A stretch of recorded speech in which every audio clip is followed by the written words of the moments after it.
मुसलमानों की वोट की कीमत सिर्फ जीत का आंकड़ा है? क्या जिन सांसदों को आप चुनकर भेजते हैं उनकी जिम्मेदारी वोट लेते ही खत्म हो जाती है?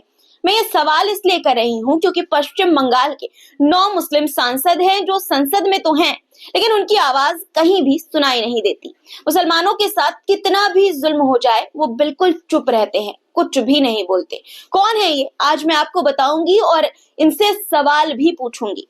दोस्तों, क्या आप जानते हैं अब आपको अपने घर के अंदर जाने के लिए एक हेलीकॉप्टर लेना पड़ेगा या फिर आप 2 हट्टे कट्टे मुस्टंडे लोगों को रखना पड़ेगा आपको, ताकि वो उछाल कर आपको घर के अंदर छोड़ सके, गोद में लेकर आपको घर के अंदर छोड़ सके। अगर दोनों में से कुछ नहीं है तो आप घर के बाहर नहीं निकल सकेंगे, और अगर घर के बाहर है तो घर के अंदर नहीं जा सकेंगे। ऐसा मैं क्यों कह रही हूँ, आगे आपको पूरी खबर बताऊंगी। गृह मंत्री अमित शाह का बाबा साहेब अम्बेडकर का अपमान करने वाला भाषण तो आपने सुन ही लिया होगा। इसी को लेकर अब सोशल मीडिया पर एक हैशटैग चल रहा है, हैशटैग तड़ी पार माफी मांग। इस पर भी बात करेंगे। इमरान प्रतापगढ़ी अमित शाह पर कैसे भड़के हैं ये भी मैं आपको दिखाऊंगी। बात आज इन शक्तिमान महोदय की भी करेंगे जो 90s के हिंदू मुस्लिम सभी बच्चों के हीरो थे, लेकिन आज ये हीरो कम और बेतुके बयान देने वाले अंकल ज्यादा हैं। मुसलमानों को लेकर भी इन्होंने बड़े बेतुके बयान दिए हैं और अब इन्हें सोनाक्षी सिन्हा ने तगड़ा जवाब दिया है। दोस्तों, हमारे देश में इन दिनों बांग्लादेशी और रोहिंग्या मुसलमानों को चिन्हित करने की एक मुहिम चल रही है। कुछ नफरती चिंटू इस मुहिम की आड़ में मुसलमानों को परेशान कर रहे हैं अपना चेहरा चमकाने के लिए, दोस्तों अपना नंबर बढ़वाने के लिए। कौन है ये मैं आपको दिखाऊंगी, लेकिन दोस्तों वीडियो में आगे बढ़ने से पहले हर रोज की तरह आपसे गुजारिश कि सबसे पहले वीडियो को लाइक और साथ ही शेयर भी जरूर कर दिया करिए। कमेंट बॉक्स में अपने नाम के साथ आप जहां से हमारा ये वीडियो देख रहे हैं वहां का नाम जरूर लिखा करिए। और आप में से बहुत से लोग हैं जो हर रोज वीडियो को लाइक करते हैं, उनका मैं तहे दिल से शुक्रिया करती हूँ। और जो लोग लाइक नहीं करते उनसे बस एक ही शिकायत है कि एक लाइक में आपका 1 सेकंड लगता है, तो इसलिए प्लीज लाइक कर दीजिए। आपके एक लाइक से हमें बहुत सारी हिम्मत मिलती है आपके लिए इसी तरह से सच्चे मुद्दे लेकर आने की और सच की आवाज उठाने की। चलिए अब शुरू करते हैं आज की वीडियो। द लाइव टीवी, सच सबसे आगे। आदाब दोस्तों, मेरा नाम है मिसबा खान और आप मुझे द लाइव टीवी पर देख रहे हैं। आपकी स्क्रीन पर ये तस्वीरें जो आपको नजर आ रही हैं, इन 9 लोगों को गौर से देखिए। ये सभी मुसलमान हैं, सिर्फ मुसलमान नहीं, मुसलमान सांसद। लेकिन क्या आपने कभी इन मुस्लिम सांसदों को सदन में बोलते हुए सुना है? कभी किसी मुद्दे को उठाते हुए सुना है? मुसलमानों पर हो रहे जुल्म के खिलाफ इनकी आवाज आपने सुनी है? संभल में जो हुआ उस पर इन्हें सदन में बोलते हुए सुना है? जवाब है नहीं। पश्चिम बंगाल में मुसलमानों का राजनीतिक प्रभाव काफी ज्यादा है। पश्चिम बंगाल की मुस्लिम आबादी 29% है, जो जम्मू कश्मीर और असम के बाद देश में सबसे ज्यादा है।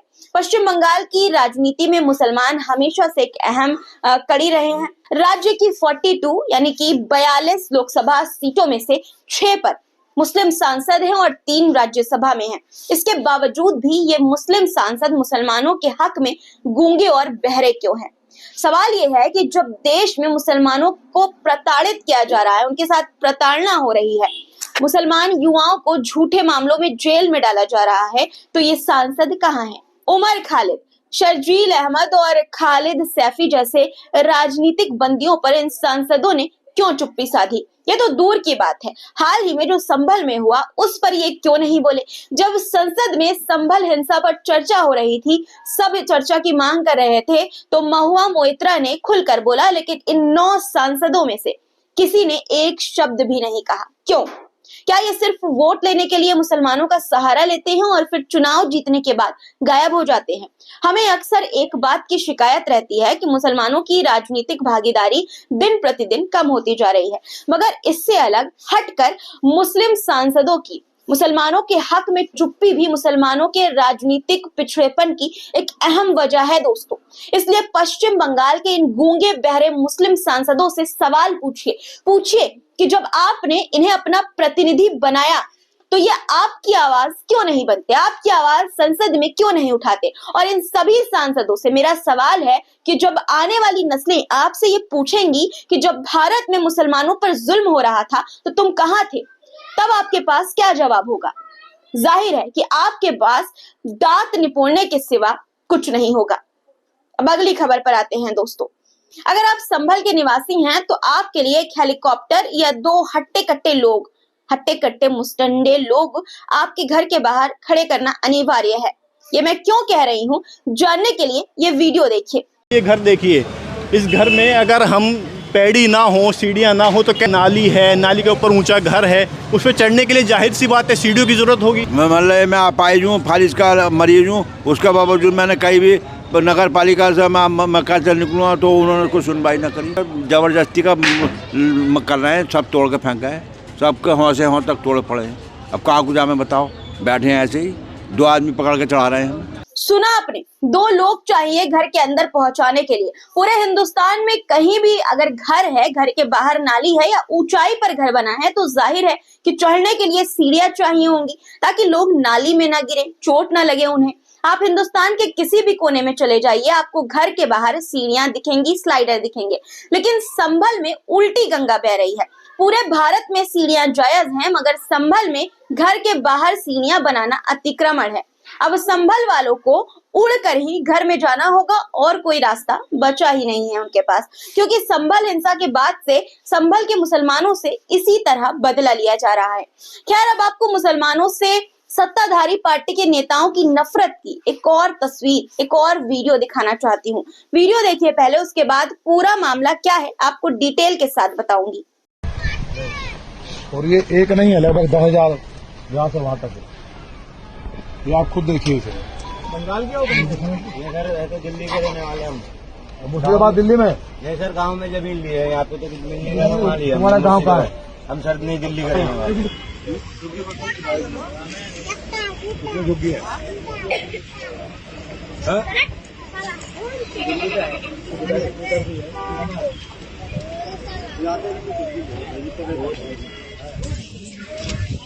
आप कहाँ के रहने वाले? सुमन नगरी के। क्या कर रहे हो? क्या करते हो? कहाँ के रहने वाले हो?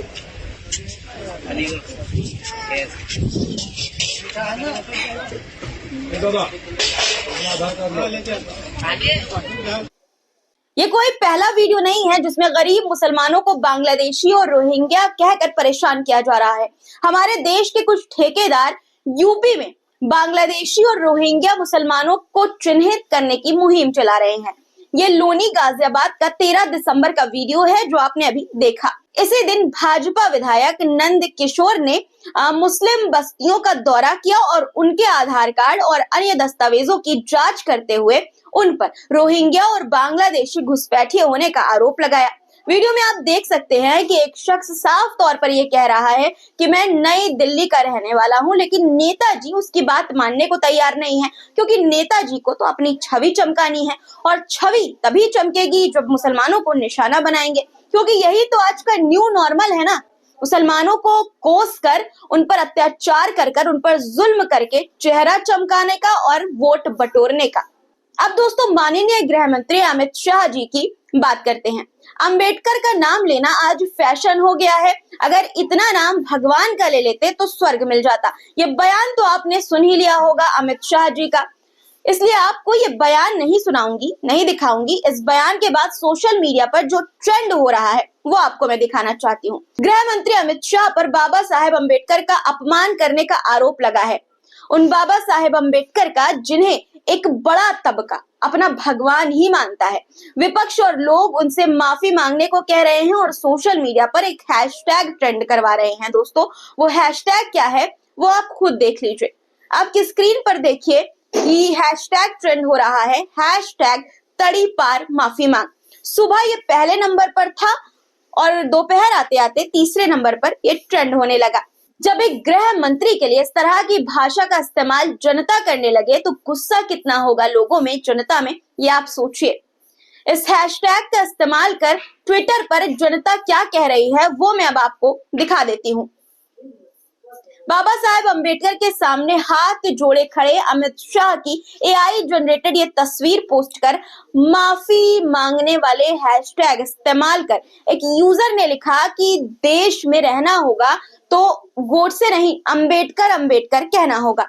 अमित शाह माफी मांगो की ये तस्वीर सोशल मीडिया पर वायरल की जा रही है हैशटैग के साथ। दोस्तों, माफी मांगने वाले हैशटैग जो मैंने आपको दिखाया, उसी के साथ एक यूजर ने लिखा कि डॉक्टर अंबेडकर ने लाखों लोगों के अधिकारों के लिए लड़ाई लड़ी और उनकी विरासत का मजाक उड़ाना उनके द्वारा बनाए गए संविधान का अपमान है। अमित शाह को माफी मांगनी चाहिए। सिर्फ आम जनता ही नहीं, विपक्ष ने भी गृह मंत्री अमित शाह से माफी मांगने की मांग करते हुए संसद के बाहर विरोध किया। अमित शाह माफी मांगने के नारे लगे, बाबा साहेब का अपमान नहीं सहेगा हिंदुस्तान जैसे नारे भी लगाए गए। देखिए तस्वीरें।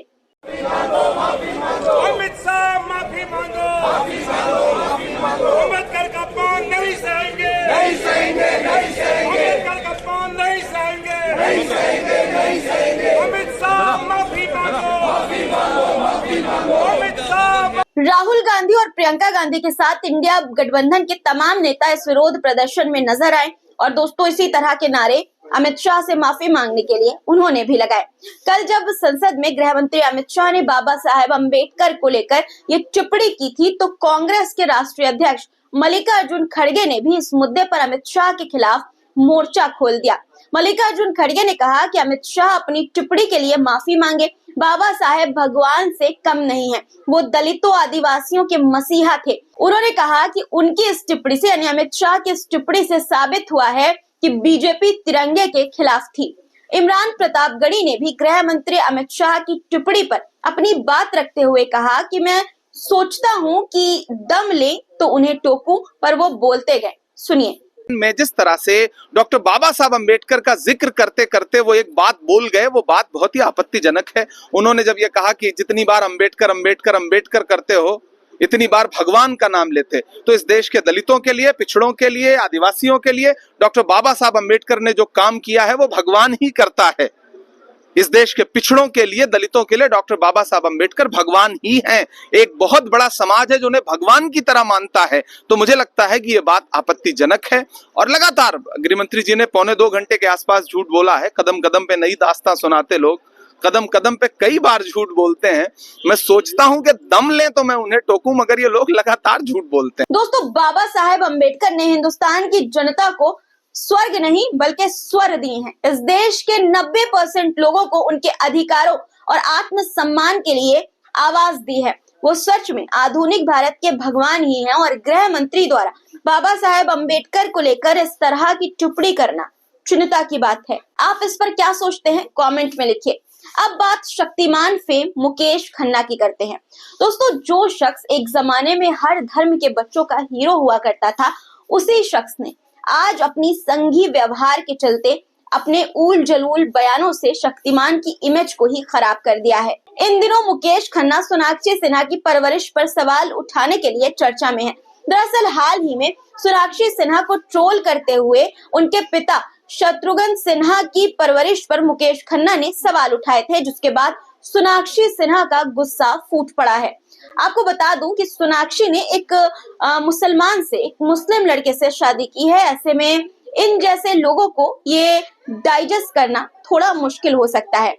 सोनाक्षी सिन्हा ने मुकेश खन्ना को कैसा करारा जवाब दिया, ये आपको बताऊं, उससे पहले आपको फ्लैशबैक में लेकर जाना चाहती हूँ।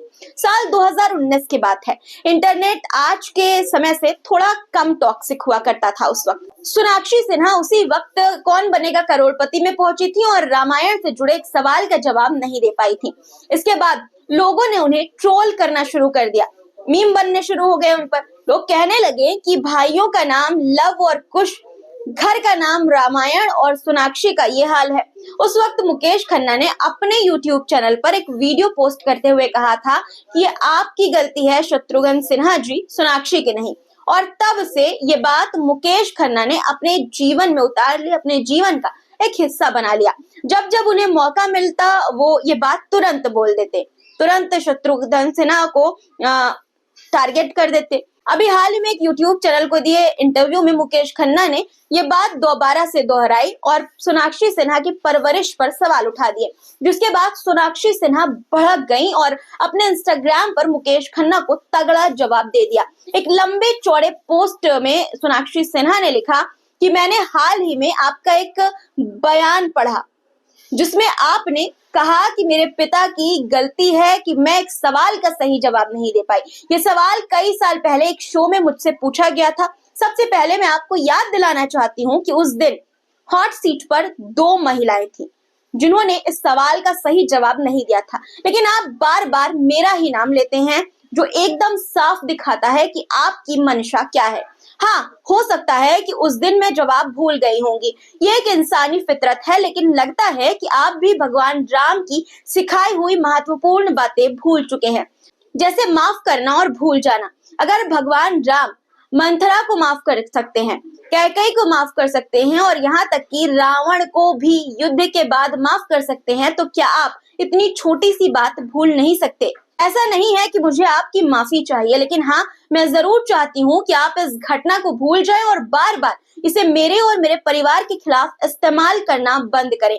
जब भी आप मेरे पिता द्वारा मुझे सिखाई गई बातों पर सवाल उठाएं तो याद रखें कि उन्हीं के मूल्यों के कारण, जो उन्होंने सिखाया है, उसी के कारण, उन्हीं की परवरिश के कारण मैंने आज आपके बारे में आदर से बात की, आपसे आदर से बात की, जबकि आपने मेरे और मेरे परिवार के बारे में अपमानजनक बातें कही। मेरे हिसाब से तो सोनाक्षी सिन्हा ने बिल्कुल सही जवाब दिया। नफरत और कुंठा से घिरे मुकेश खन्ना जी को अपनी उम्र और व्यवहार पर थोड़ा ध्यान देने की जरूरत है। आपकी क्या राय है इस पर कमेंट में जरूर लिखिएगा, और चैनल को अगर आपने सब्सक्राइब नहीं किया है तो जरूर से कर लीजिए। और दोस्तों, वीडियो अभी तक देख रहे हैं और लाइक नहीं किया है तो ये बहुत गलत बात है। पहले वीडियो को लाइक करिए, उसके बाद शेयर करते हुए जाइएगा। फिर मुलाकात होगी। खुदा हाफिज।